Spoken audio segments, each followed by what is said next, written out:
வணக்கம், இது உங்கள் தினக்கதிர். சமீபத்தில் வர்த்தகர்களுடனான ஒரு சந்திப்பின் போது ஜிஎஸ்டி மற்றும் பிற வரிகளின் அதிகரித்து வரும் சுமை குறித்து கவலைகள் எழுப்பப்பட்டன. கூட்டத்தில் உரையாற்றிய அதிமுக பொதுச் செயலாளர் எடப்பாடி கே. பழனிசாமி தனது கட்சியின் ஆட்சிக் காலத்தில் குறிப்பாக நீர் பாதுகாப்பு மற்றும் உள்கட்டமைப்பு துறையில் மேற்கொண்ட வளர்ச்சி முயற்சிகளை எடுத்துரைத்தார்.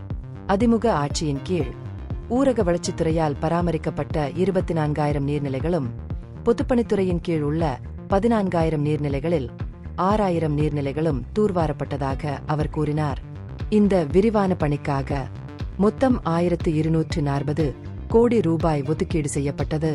கூடுதலாக மதிப்புமிக்க நன்னீர் கடலுக்குச் செல்வதை தடுக்க தடுப்பணைகள் கட்டப்பட்டன.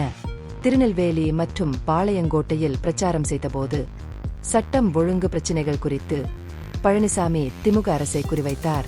காங்கிரஸ் மாவட்ட தலைவர் ஜெயக்குமார், தனசிங் மற்றும் ஓய்வு பெற்ற சப் இன்ஸ்பெக்டர் ஜாகீர் உசேன் ஆகியோரின் துயர மரணங்களை தமிழ்நாட்டில் பாதுகாப்பு நிலைமை மோசமடைந்து வருவதற்கான சான்றாக அவர் எடுத்துரைத்தார்.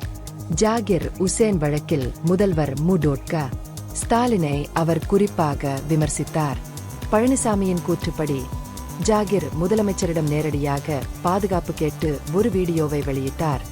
ஆனால் அவர் இன்னும் வெட்டிக் கொல்லப்பட்டார். ஜெயக்குமாரின் மர்மமான மற்றும் கொடூரமான மரணம், அவரது உடல் கருகி கட்டப்பட்ட நிலையில் காணப்பட்டது, இன்னும் தீர்க்கப்படவில்லை என்றும் அவர் கூறினார்.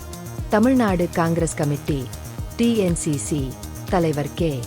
செல்வப்பெருந்தகை இந்த சம்பவங்கள் குறித்து அமைதியாக இருப்பதாகவும் பழனிசாமி குற்றம் சாட்டினார்.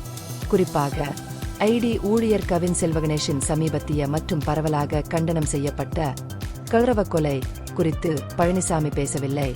இது பொதுமக்களின் சீற்றத்தை ஈர்த்தது மற்றும் மாநில சட்ட அமலாக்க மற்றும் அரசியல் தலைமையின் மீதான விமர்சனத்தை தீவிரப்படுத்தியுள்ளது.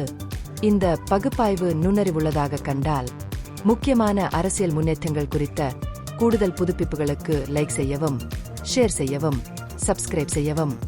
இது உங்கள் தினக்கதிர். நன்றி.